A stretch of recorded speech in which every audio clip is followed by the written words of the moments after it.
On today's video, I'm going to show you how to paint leather super fast in 3 different ways with either stippling, contrast paints, or shade paints. Okay, welcome to the Artis Opus Fundamentals video. We are doing leather in 3 different ways today, all of which you can achieve a kind of a similar effect with. We've got stippling with contrast paints and with shade paints. We've used the GW paints for all of this, but you can swap them out for your favorite brand if you like. Very universally applicable techniques. As I said, it's a fundamentals, and the idea with all of these fundamentals is I'm going to arm you with a set of techniques that you can mix up entirely to get exactly the effect that you're going for. So if you'd like to see more fundamental videos in the future, or you'd like to ask how I would go about achieving a particular type of leather, or you have any suggestions, then by all means let us know below. We will take them all on board as suggestions for future videos, particularly if you've got ideas about what we should be making, what would be really useful to lots of viewers.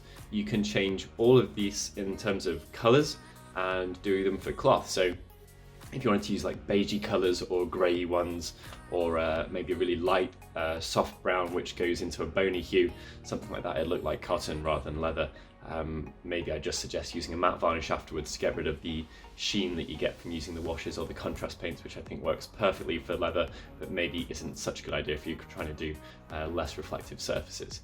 So all of these techniques are interchangeable. I'd encourage you to mix them up. You can use the start of the stippling one and then put on some contrast paints and then use the cross hatching afterwards, or the edge highlighting, whichever you like. The idea is we're arming you with all the tools you need to be able to achieve whatever you want as fast as possible.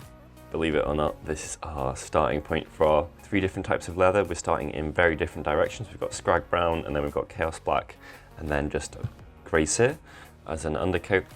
So let's see where this goes. Okay, so on my palette I have a mix of 1 part Nuln Oil to 3 parts Seraphim Sepia. Now, rather than using everyone's favourite Agrax Earth shade, what I want is I want a soft colour, which I get from the Seraphim Sepia, and I want a little bit of darkness in the recesses, which I get from the Nuln Oil. So rather than having kind of just using something in the middle, I've chosen to use something that's at the top of that spectrum and something that's at the bottom of that spectrum.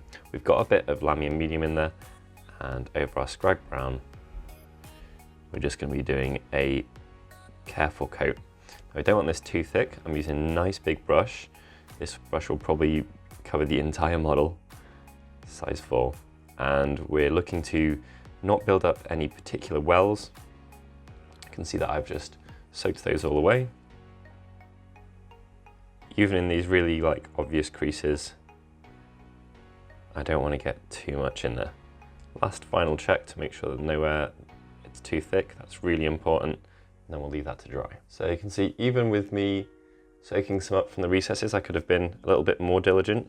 I've got a tiny bit of pooling there. So it's up to you whether you want to allow that or not, and just how thin you want this layer to be. We are doing multiple stages. This is exactly the same color again, and what we're looking to do here is just build up some depth. Okay, so now on the 3rd stage of it, just quickly blasting our way through these layers. And what we should do is, especially on an area this large, build up a kind of irregular mottling that you would get with aged leather. Make sure you allow things to dry fully between layers. Use a hairdryer, or if you're doing it in batches, it won't really matter. So at this point, it's basically up to you where you'd like to go with the technique, depending on the effect you're going for. So I've got pure Seraphim at this stage, and I'm just hitting it with another all-over coat. I want it to end on a really kind of soft, warm colour, and Seraphim's perfect for that. There we go. So now that our washes have dried, do make sure you do let them dry. I'm going and grabbing some of our Skrag brown, got medium dry brush here, and we're just doing a nice, soft, gentle overbrush. Okay, now for our second method. So I've just got some white paint here. It doesn't matter which white paint you have. And what I'm going to do is, rather than putting our contrast paint directly over a grey Seer base coat, I'm going to do a little bit of dry brushing, and that dry brushing is going to work wonders for us for our final effect.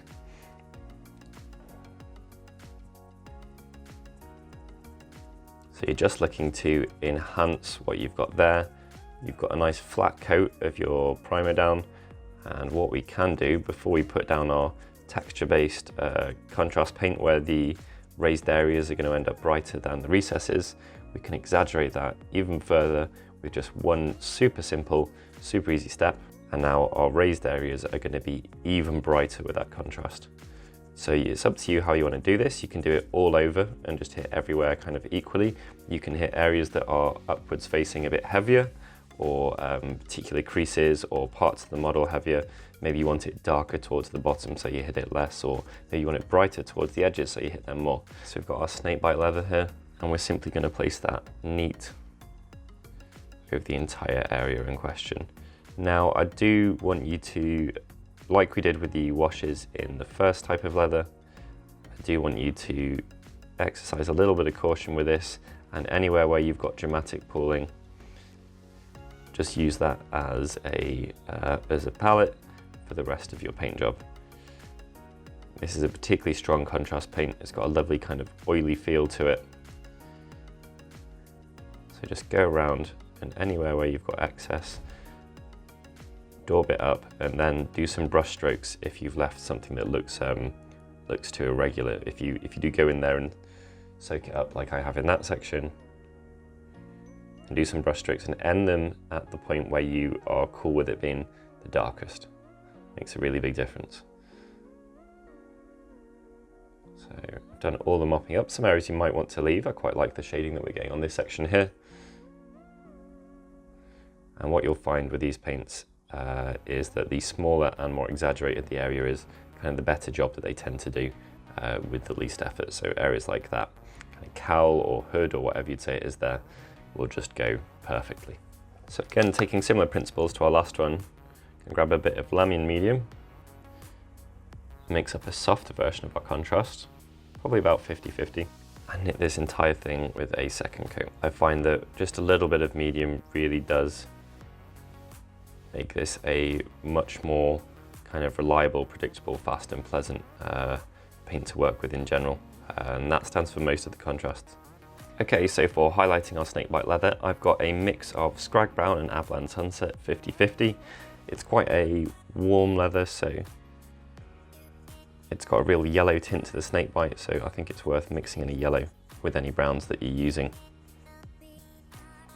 Working off the excess and then softly dry brushing it up. Now what you should get here is the beautiful effect where anything that was raised and wasn't perfectly smooth, you should kind of buff out basically with this dry brushing, and then you'll leave some kind of imperfect areas in the recesses from the wash, but it's leather and that organic finish is exactly the type of thing that we're going for. Lovely. So I'm going to use a colour that you don't see me using often on the channel. I'm not a huge fan of Abaddon Black normally, but where it does have a real place is in blends and mixes and kind of transparency techniques. I don't think it's got great coverage for black, but it is incredibly user-friendly when you're combining it with other colours. So I've got some Abaddon Black on my palette. I've got some Doomball Brown, which is a brilliant, warm, perfect leathery colour. And what we're going to be doing here is we're going to be stippling the third one of our leathers. So taking a little bit of the black with caution and mixing it in with our brown. And then the first coat, it doesn't have to be pure stippling. You can just paint it kind of traditionally or smush it about, it's up to you. As long as you get all of it covered in a consistent way without it being kind of too thick or too thin, that's what matters. Okay, so we've got our kind of gorgeous base coat for that. It's worked really, really well. And now we're moving on to pretty much pure Doomball. We're going to be taking this up quite a bit in terms of colours. And here you can use a combination of stippling and dry brushing. It just depends on the overall effect you want for the figure. So obviously stippling will hit recesses and raised areas nearly equally. Dry brushing will hit predominantly the raised areas. So I'm going to use a combination of the two, but mostly it's going to be a fairly kind of heavy-handed and aggressive dry brush all over the model. Now on aggressive areas like the cowl, and by aggressive I mean it's got a really kind of up, down, tightly packed set of layers. Use your dampening pad and make sure that you do get in there, otherwise you will just end up with very dark recesses, very bright raised areas, because the raised areas are all that will get hit. So I'm making sure to hit more than just the raised peaks of that section by dampening my brush a little bit and just getting in there quite carefully. So nothing complex for the next stages, we're just getting Doomball Brown, bearing in mind that we did have black on our brush. Even if it is Abaddon Black, it's still black. That's still going to have an effect. You can see how much darker it is on my palette than this layer of Doomball brown.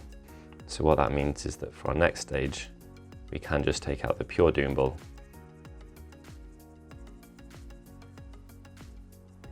and kind of from out of nowhere, when we've done exactly the same thing, just because we got rid of more of the black in the last stage, you get this kind of gorgeous, very, very natural transition.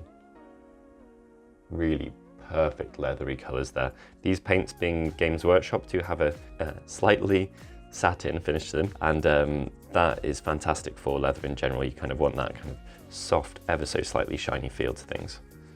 Now, in terms of our next step, you could choose any of these. You could choose any paint you want, but you could even use Avalan Sunset. All of these will take you in the direction of a different type of yellow, and Doomball Brown plays perfectly with all of them. So if you want kind of a soft kid leather, I go in this direction.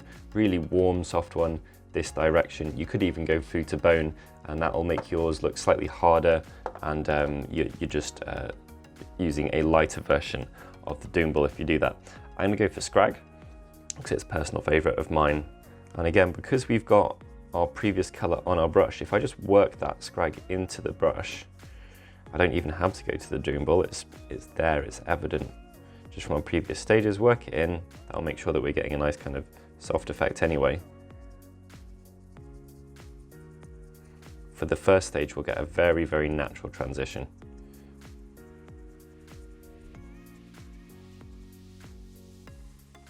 Don't forget your dampening pad.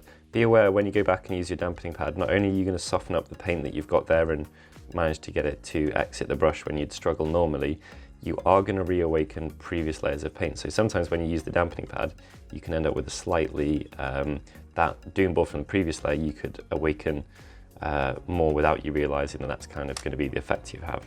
So now at this stage, we've taken quite a bit of the Doomball off the brush. We've got mostly Skrag remaining.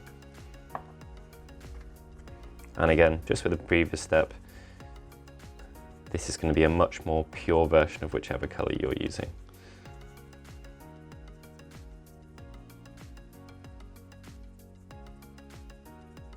So for my final stage, I'm going to go up into Deathclaw, and just as I've said, the first step is going to end up being Deathclaw and Skrag 50-50, just because we've got the Skrag left in the brush. Okay, with a much softer touch now. See, I'm taking my brush slightly further back, and physically my stages are a lot more delicate. It shouldn't be a struggle for this to get picked up, and I concentrate more on edges. And with those edges, rather than going up and down them, you always want to be going across them if possible. You'll just end up with a better pickup of the paint.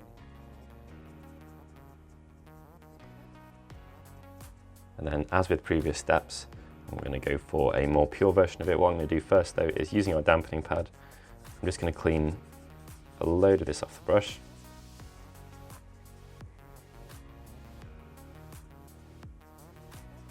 Take what should be our much purer Deathclaw, test it on my thumb. There we go. One more step and we're perfect. Got a little bit of Screaming Skull on the palette. This is way brighter than previous stages, so I'm just taking a tiny amount of that, letting it work its way into the brush. Testing it on my thumb. There we go. So this is an extremely large jump up in color. Do take care with it. I'm only placing mine on the very edges or areas that I particularly wish to bring attention to. Amazing. So you can do this stage on any of the paint jobs. I'm choosing to do it on the one that we've done our kind of citadel shade the washes with. I've got a little bit of Skrag brown on my palette. I've also got some Towlite ochre. Using a big brush here, nice size 4. I'm going to take a mix of majority Skrag brown and then just use that to go over the raised areas of this model.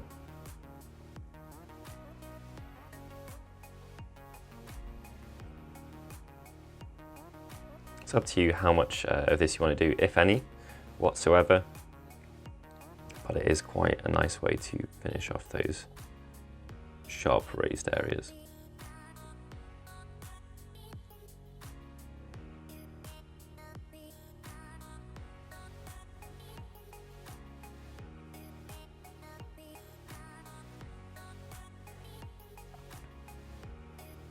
So now, using pretty much pure Talite ochre, we can highlight within our highlights.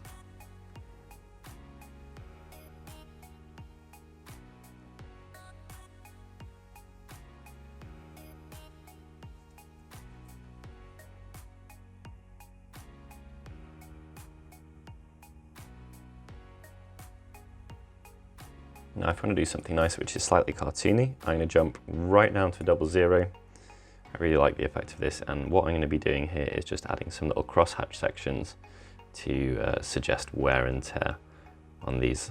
So I'm using a 00, much smaller brush, and basically I'm just choosing a couple of sections.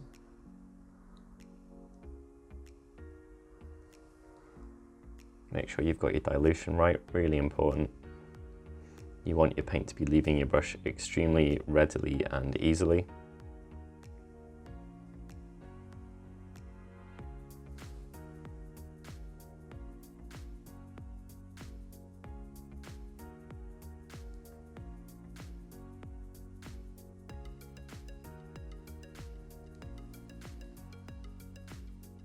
There you go. I really like how these look. And just a couple of these dotted around, particularly on the raised areas. Can really add quite a lot to a paint job. Not to everyone's taste, but I really just really like the kind of visual interest they add. And of course you can use exactly the same technique just to put scratches on. You don't have to be putting cross hatches on. You could be putting just general scrapes, wear and tear, that type of thing. All right, so there we go. Actually, we've ended up with a pretty similar level of highlights and stuff like that across all three of these, even though they've all been done in completely different ways. Obviously they're the same model, they've got the same raised areas, the same recesses. And what I wanted to show with this is that you can achieve the same thing multiple ways. So whichever one of these fits best with how you paint, just roll with that one. And if you want to take a little bit of this one, like the cross hatching and the layering, and add it to that one with the contrast, you like the color, but you want to use the and the textures from stippling, you can combine them however you want. It's really important, and part of the reason for me picking colors that are so similar for this is you can do this, and then you could even wash it with a contrast if you want it to be a bit more snakebite leathery. You could paint like this one and then finish it with some dry brushing or even some stippling. They are all completely combinable techniques, and if you have any questions about that whatsoever, just put them below in the comments and I'll answer you and let you know exactly how I'd go about whatever your query or question is. Okay, so again, there are 3 different models. Really pleased with how they came out. Each of them's got their own merits, so by all means do pick whichever ones are your favorite and kind of go in that direction. I really like the cross hatches, some people may not, but I think they add quite a lot to the overall effect as well. Thank you very much for watching. If you like the video, please give it a like, a thumbs up, hit that bell notification to see what our future content is. The moment it comes out, be there on release day. We do generally do these as premieres or in lives, so you get a chance to interact and ask questions live with me there. But if you don't have a chance to get in for one of the lives, then pop your questions below and we'll absolutely get back to it. We do read each and every one and we try to answer them as soon as possible. Thank you very much, and I'll see you in the next video.